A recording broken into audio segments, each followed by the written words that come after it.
All right, let's stand and let's sing because we're feeling good today. Woo, yeah, yeah. We're all feeling cozy and feeling good today. The hugs I got today were so full of sweaters, it was wonderful. Oh. Here we go, let's sing. We're feeling good. Birds flying high, you know how I feel. Sun in the sky, you know how I feel. Breeze drifting by, you know how I feel. It's a new dawn, it's a new day, it's a new life for me, and I'm feeling good. Oh yeah, oh I can tell we're all feeling good today. Oh yeah, you feeling good, Kay? I love your necklace. Dragonfly in the sun, you know what I mean, yeah. Butterflies all having fun, you know what I mean. Sleep in peace when day is done, that's what I mean. And this old world is a new world and a bold world for me. And I'm feeling good. Now give me a good one, you're feeling good. All right.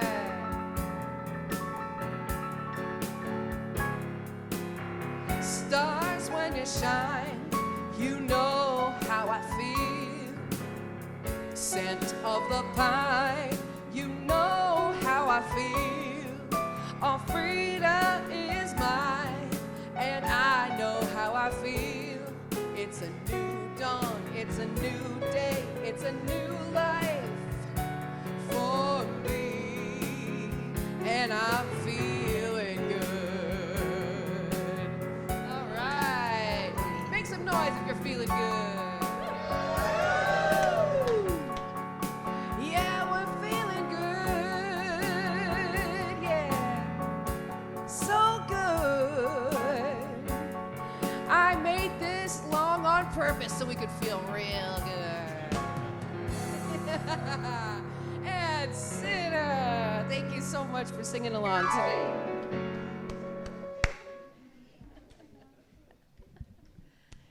Good morning. What's that? How are we feeling? Good. All right. Sorry. That's okay. I'm loving the weather too. That felt so good coming in this morning. My name is Kay Yules, and I am your, who am I? Your board of trustee on duty today. On behalf of Reverend Donna, the board of directors, trustees, and practitioner team, I am privileged to welcome you to the Sonoran Desert Center for Spiritual Living.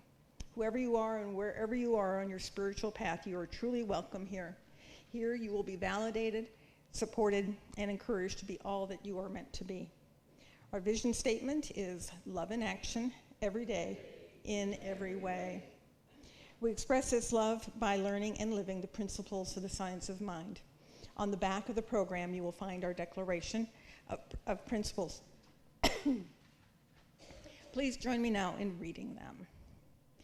I believe there is an infinite intelligence operating throughout the universe. I believe this intelligent power is only good. I believe this intelligence expresses as me.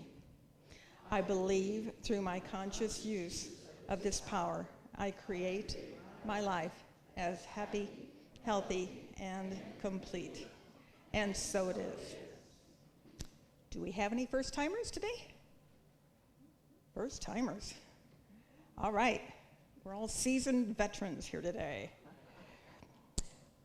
Let's see here. I would like to thank all the people that made this Sunday service celebration possible. And first of all, that's all of you sitting in the seats. Without you, we just wouldn't be the same. If you and thank you to the ones who make everything, make sure everything is set up and in the order for this gathering. Please direct your attention to the announcements on the back of your program.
The God in me beholds the God in you. It is all for our greatest and highest good.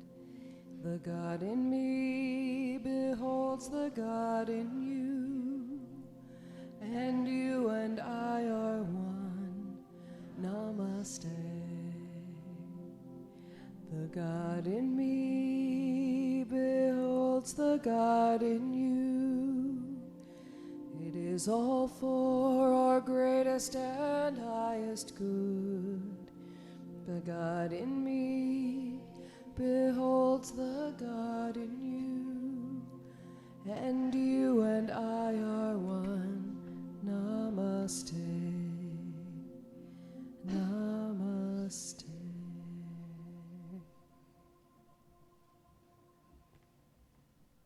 Good morning. We can pretend it's a sunny day out there. The imagination is a wonderful thing. We light this candle that represents that divine light that shines out of each one of you and that you take into the world.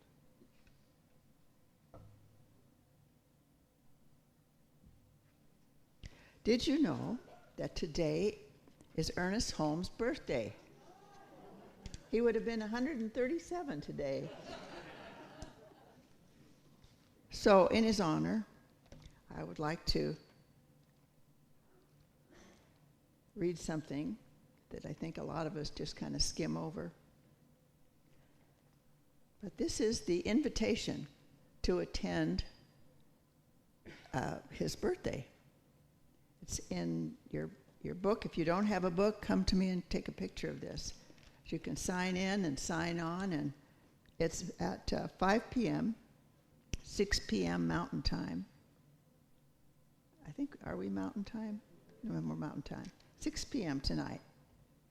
So I'm going to be there, and I'm sure a lot of you would like to be there too. So here's the page that we overlook. But first, I know you guys like to laugh. So do you know the Maxine, that crazy little lady? Well, here's one from Maxine. The wife tells the husband, I'm having an affair. And there's a pause. And the husband says, are you catering it this time? How many people will be there?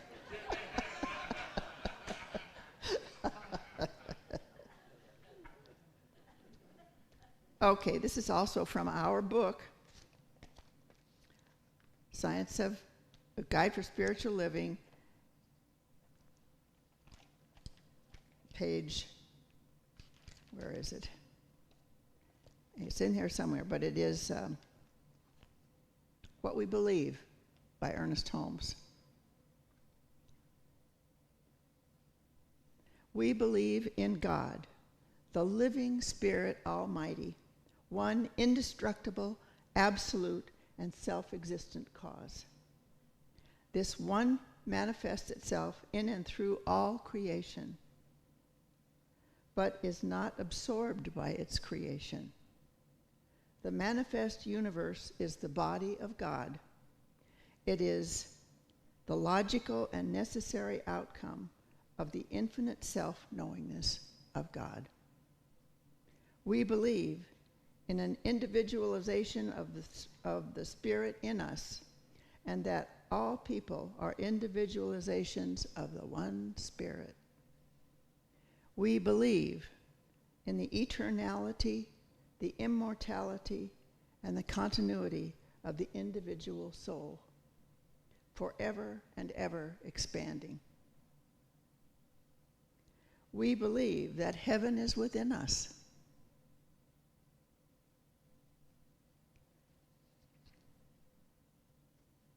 Where am I?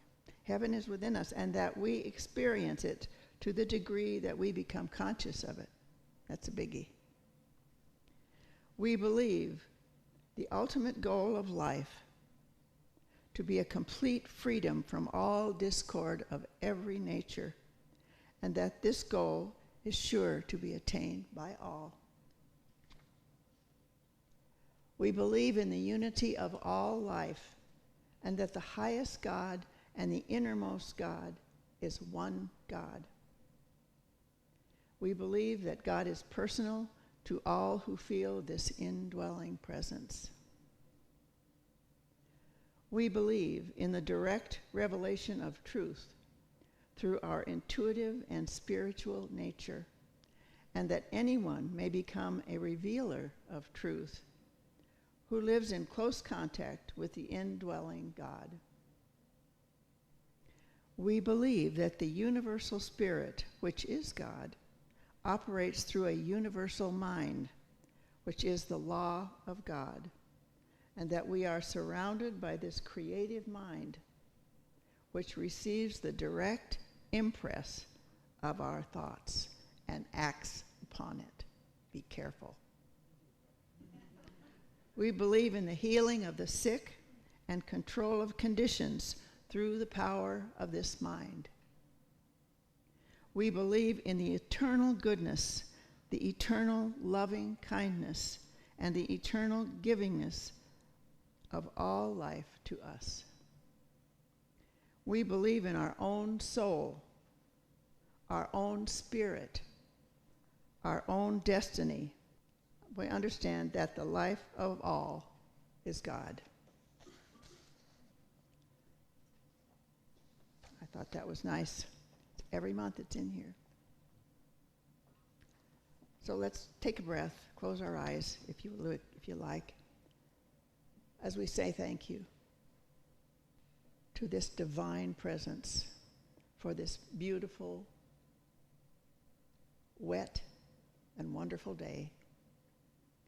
We know that each of us here blesses each other, and that we are inspired as we go forth into the community, into our community, to be kind, to be generous, to be loving. So with these words, I release these words into the law as we say together, and so it is. Thank you, dear ones. Have a great week.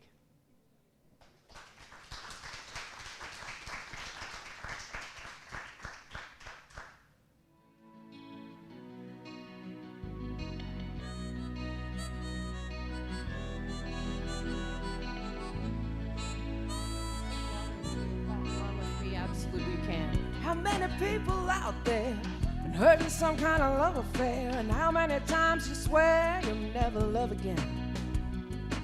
How many lonely sleepless nights? How many lies? How many fights? And why would you want to put yourself through all that again? Love is pain, I hear you say. Love has a cruel and bitter way of paying you back for all the faith you had in your brain. How could it be that what you need the most can leave you feeling like a ghost? You never want to feel so sad and lost again.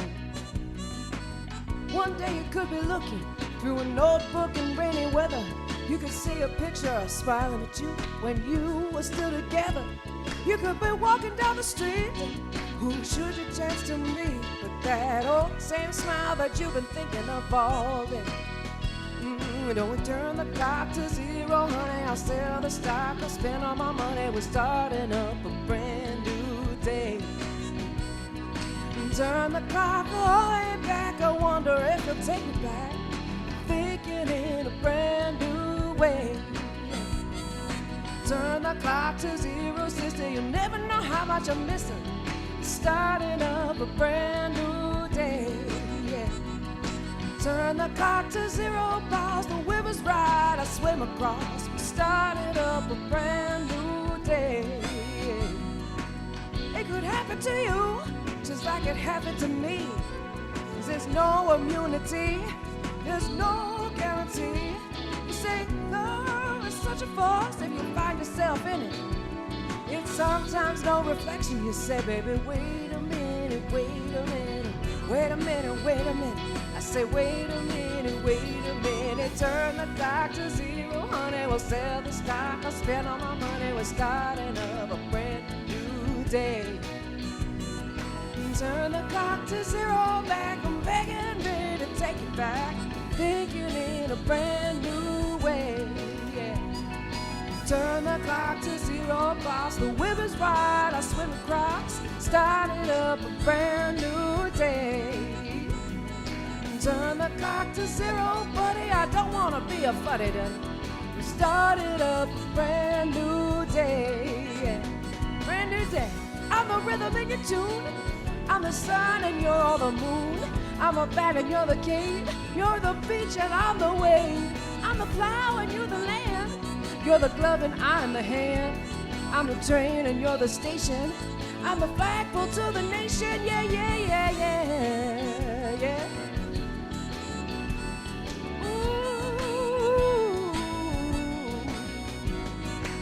Starting up that brand new day.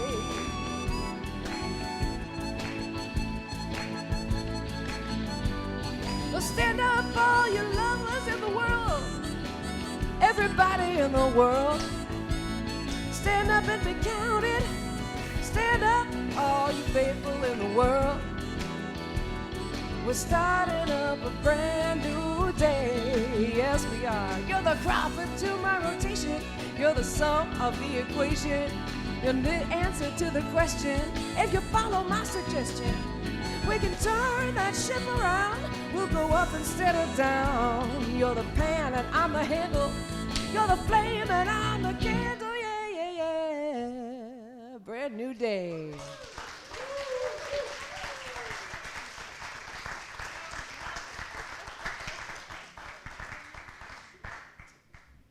That was fun. Thank you. Okay. Good morning. Yeah, I'm really so glad that Rosie paid tribute to Ernest Holmes and his birthday. The what we believe, I was talking with Coffee with a Rev a couple of weeks ago, it came because Goodwin Knight, who was the governor of California, was to be honored by us with a doctorate. And he asked Ernest Holmes, well, what is it that you believe? And that's how that came about. So I'm glad that she read that, and I'm glad that we're paying tribute to Ernest Holmes because he made such a contribution to the world of religion, and most people don't know about him. You know? So we have this little Tim. You know, last week I quoted him, each day is a new creation, a new moment for a fuller awareness of spirituality, and a time for designing the new life we want to live. Well, our theme for January, as we've been talking about, is a grand rising. And it means good morning, but not in the usual way. It's to fully incorporate a feeling of a grand rising, of a life that is to be lived in joy and peace and happiness. And to confront the day that's ahead of us with those feelings, a grand rising. And our topic for the first Sunday in January was It's a New Dawn. And we learned the importance of clearing out old ideas so we could set new intentions. I'm glad that David talked about setting the intention of making sure that the budget and everything that we've done for the church is manifested, and it's going to be manifested through all of us, not just the stuff the board does. So that's exciting for me. And we looked at the need to accept where we are so we can create a place of peace. And that way a change can be made. And we found that if we create a space between what is happening and our response to it, we give that space to Spirit so that we can be Spirit-directed in our decisions and our actions. And last week we talked about putting those ideas into practice so that we can be part of what Martin Luther King Jr. called the world house, a place where love, peace, joy, harmony can grow, not only in our individual lives or our neighborhood or our center, but as part of a world intention. Today's topic is a new life, and today we're looking at staying on track, even if the train appears to be derailing. We've talked about the tools that we can use to create a happier life, but we are also human, and because we are human, we experience duality. Dr. Rocco Errico is a contributor to the Science of Mind magazine, and he was my teacher when I was in ministerial school. And one of the things he told us more than once, he said, pain is inevitable, suffering is not. And so we're all going to have disappointments in our life, and we're going to experience loss, perhaps betrayal, illness, disease, and all those other experiences that break our heart. The Baha'i faith says the more difficulties one sees in the world, the more perfect one becomes. The more you plow and dig the ground, the more fertile it becomes. The more you cut the branches of a tree, the higher and stronger it grows. The more you put gold in the fire, the purer it becomes. The more often the captain of a ship is in the tempest and the sailing is difficult, the greater his knowledge becomes. I am happy that you have great tribulations and difficulties. I love you and am happy for your sorrows. Well, that's a tough one. I didn't like it much when I read it. It's tough because, especially if we're in the midst of something that's devastating. Our beloved office manager, Sharon, has had an extremely close relationship with her sister since they were babies. And Carolyn lives out of state and is suffering from a serious bout of COVID. So Sharon, with her compromised immune system, can't even visit or can't even hold her hand and say goodbye if she makes her transition. So while the author of the statement says, I am happy for your sorrows, I, for one, am not happy for what Sharon is experiencing. And yet I do understand. As Khalil Gibran says, the deeper that sorrow carves into your being, the more joy you can contain. When you are joyous, look deep into your heart, and you shall find it is only that which has given you sorrow that is giving you joy. When you are sorrowful, look again into your heart, and you shall see that in truth you are weeping for that which has been your delight. So perhaps it is in retrospect, after we've had a chance to adjust to the experience, that we can see that both the joy and the pain are part of this incredible mystery that we call life. In Sharon's case, her deep relationship with her sister contains both joy and sorrow. And you can see it so closely. You know, our teaching does not have a graduation. Reverend Edward Villon from the Santa Rosa Church, he was asked one time to teach an advanced metaphysical class. And he said, okay, get up. It begins. There isn't an advanced metaphysical class. We're living it. We're living it. We are forever growing. We are forever having experiences that make us stronger. And if we see our painful experience as a process of life rather than as somebody's punishing us, then we're going to be better prepared to meet it and work our way through it.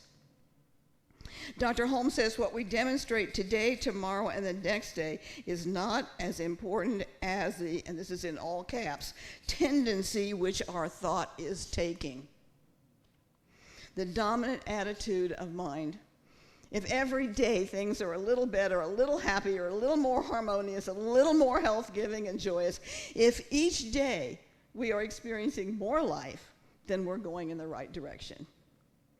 And going in the right direction simply means that we are putting into place new thoughts, new ideas that ultimately manifest in our experience. One of those ideas is to look for the good and praise it. There's a series of things I'm going to talk about that all come together. And we have talked about this a lot. I loved when Reverend Bob Bailey and Peggy Bailey were here because that was one of Bob's favorite phrases. I mean, I can hear him today say, you got to look for the good and praise it. Look for the good and praise it. And another is from the Apostle Paul. In all things, give thanks. And I've talked about this before because I think it's important. I like this because Paul is not telling us to give thanks for all things.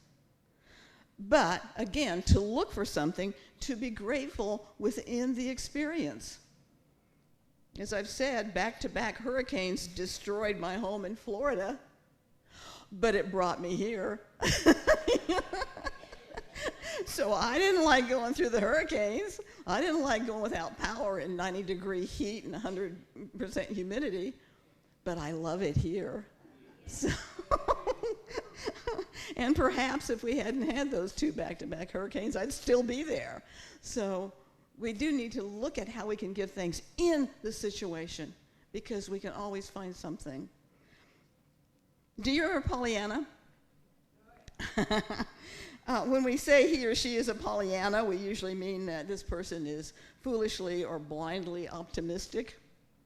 In fact, our teaching has been accused of being Pollyanna. I've told this story before, but years ago, I was watching some preacher on TV who was condemning us and others of like mind, and he curled his lip and in his most contemptible voice called us those feel-good religions. And I smiled and I said, as opposed to what? A feel-bad religion? Give me the choice, you know. Have you actually read the story about Pollyanna? Because most of us know it's a story of a little girl who saw good in everything. But the story itself is very beautiful. It was written by Eleanor H. Porter in 1913. It was a novel.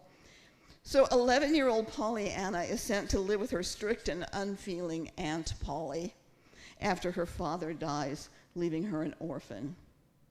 Before he died, he and Pollyanna spent time playing the glad game. Her father was a minister and had very little money, so they were rather dependent upon what showed up in the giveaway barrels. Pollyanna had wanted a doll for Christmas, and her father had asked the ladies' aid to keep an eye out. But on Christmas, the only thing in the barrel was a pair of crutches. Not quite the doll that Pollyanna had hoped for. And that's when the glad game was born. What could they find in the crutches to be glad about? And they decided that they were glad because they didn't need them. And Pollyanna became so good at this game that she was always able to be glad about something in her experience. Her aunt gave her a sparse room in the attic with little furnishings, a room anybody would be disappointed in, but she looked around and she discovered that her window had a beautiful view, and that became her focus. Because her Aunt Polly told her never to mention her father, Pollyanna could not teach the glad game to her, but she taught it to everyone she met. And when she was hit by a car and bedridden, people came from all over to offer condolences and to tell Aunt Polly how this little girl and her glad game had changed their lives. It's a wonderful story, and it's one from which we can take our cues, looking for the good and praising it, giving thanks in all things, playing the glad game. All these things refocus our attention on a world full of good. And what we focus on in our mind and thoughts, we tend to produce in our lives. In The Little Prince, the fox who has become his friend tells the prince, "What is essential is invisible to the eye.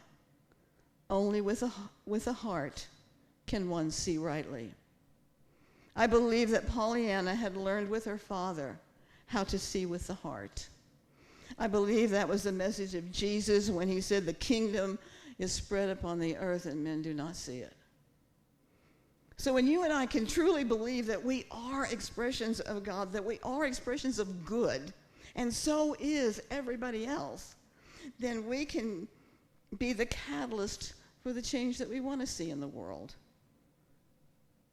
This is the heart through which we see rightly, because we see that diversity does not mean that there is not an underlying unity.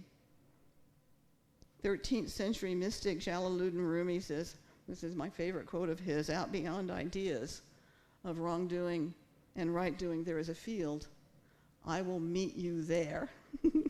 Say it with me. When the soul lies down in that grass, the world is too full to talk about. Ideas, language, even the phrase each other doesn't make any sense. What undergirds our world of duality is a unity. God is all there is. Dr.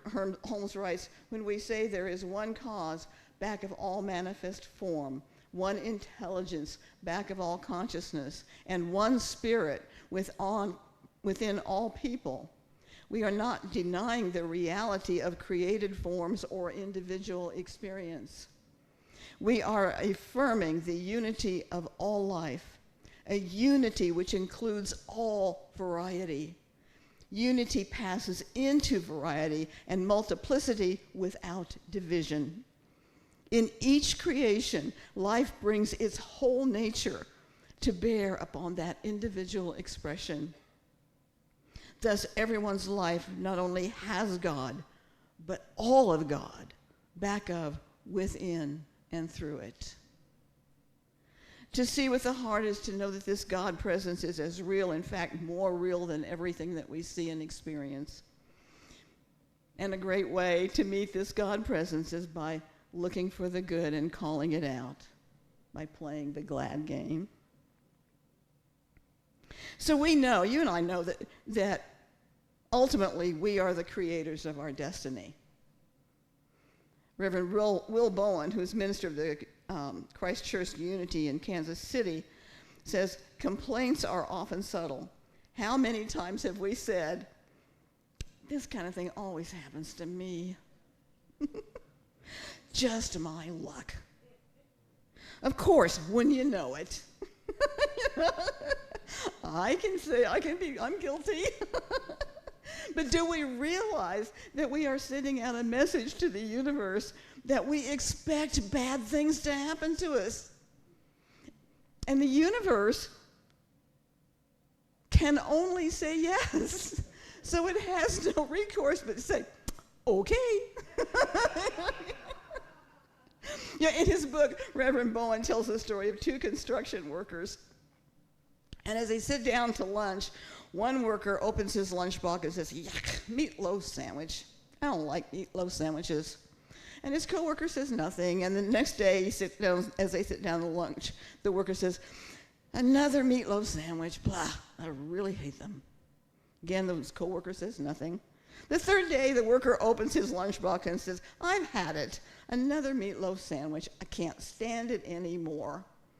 And finally, his coworker gently suggests, why don't you ask your wife to make a different sandwich? Bewildered, the worker replies, I make my own lunch. We are all making our own lunch, and then we're complaining about the meatloaf sandwich. We're all doing it.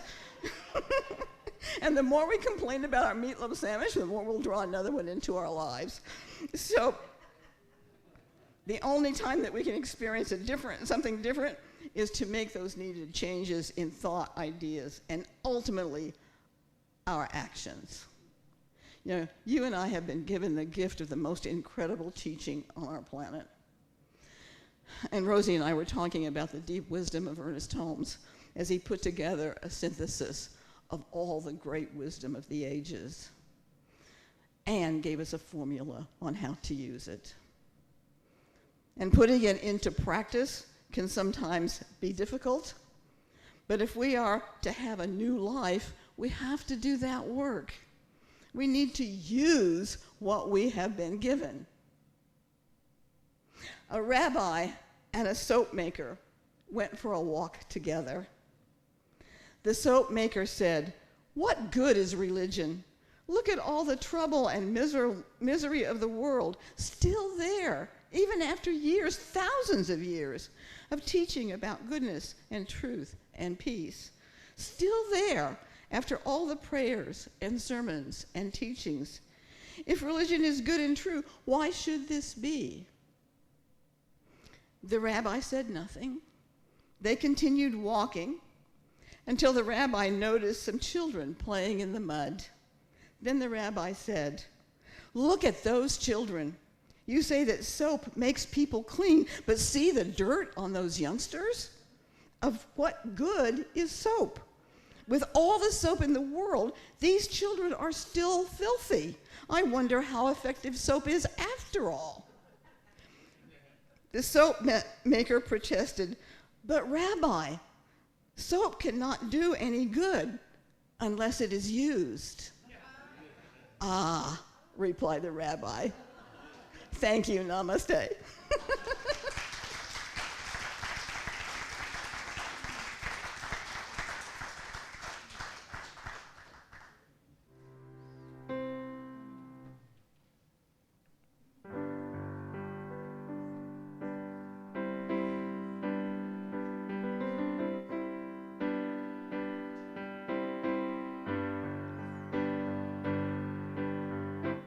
Goes like this.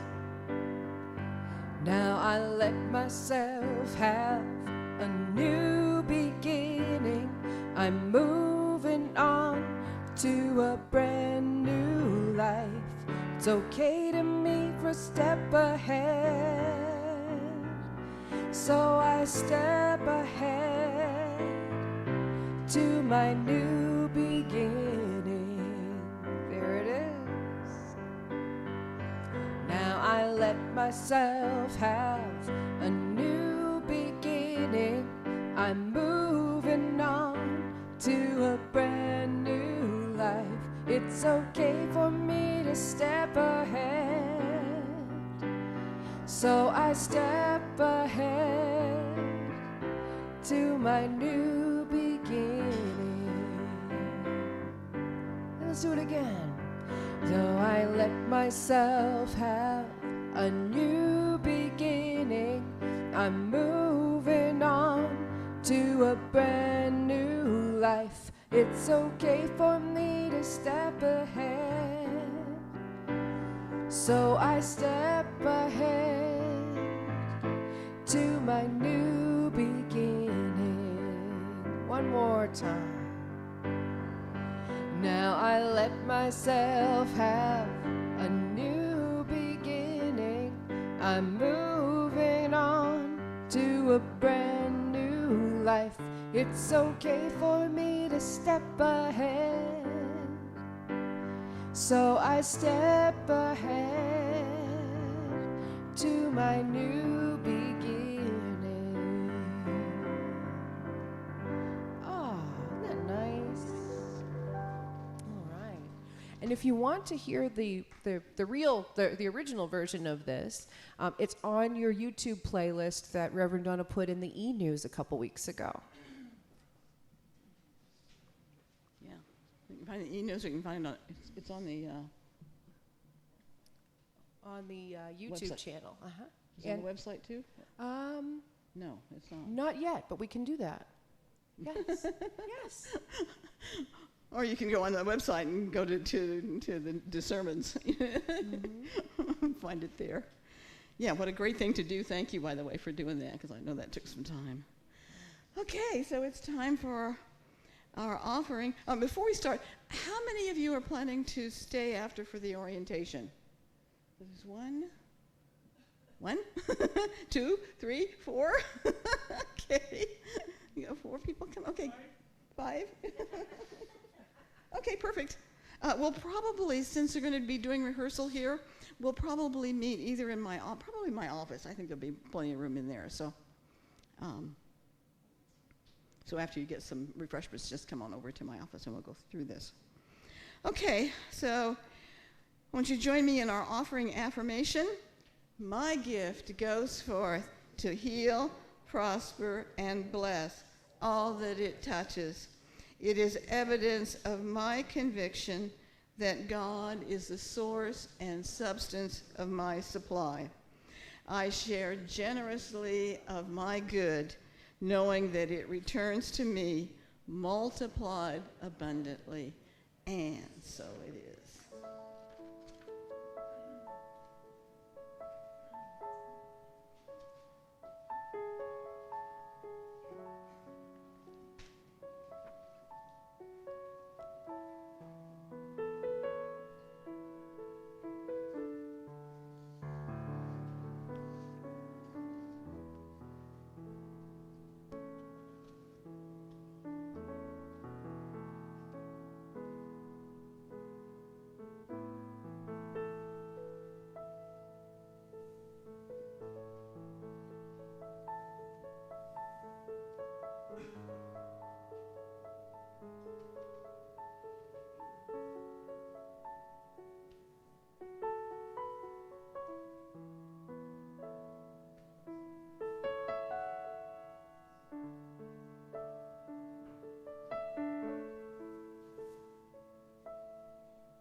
I am so blessed. I am so blessed. I am so grateful for all that I have. I am so blessed. I am so blessed. I am so grateful. I am so blessed.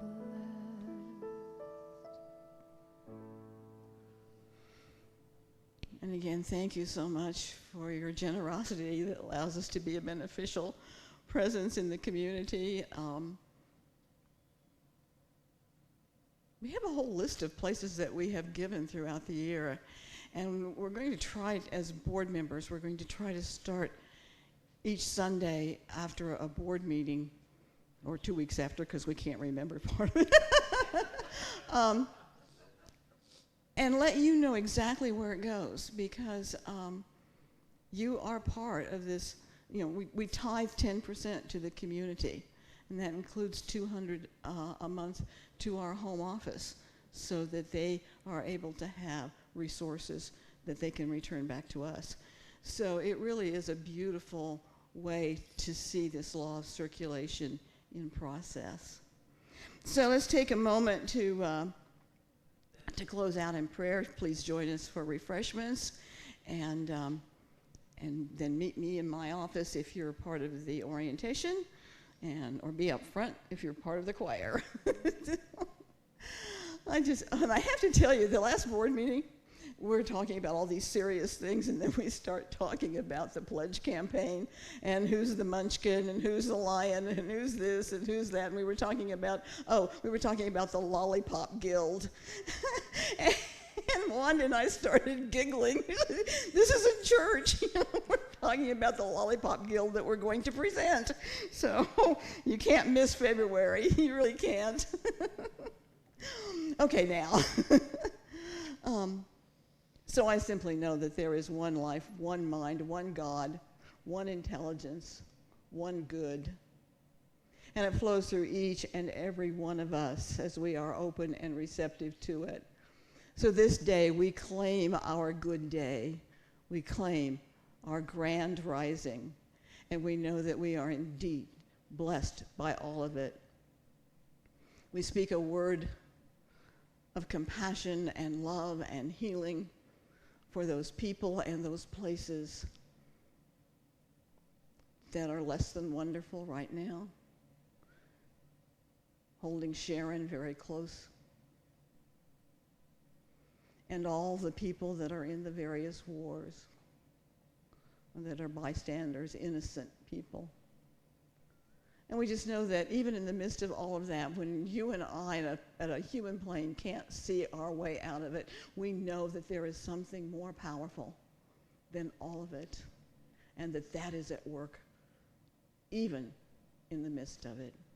So I give thanks for this day, for this spiritual family, and to know simply that all is good and very good, as we say together, and so it is. And maybe stand and sing Stand.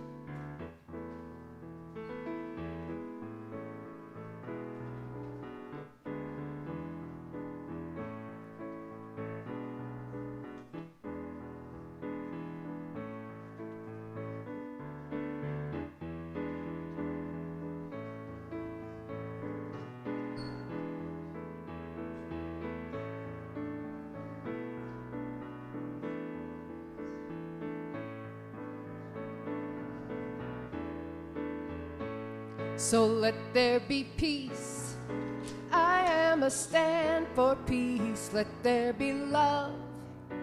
I am a stand for love. Let there be joy.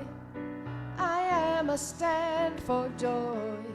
We are building a new world now. So let there be peace.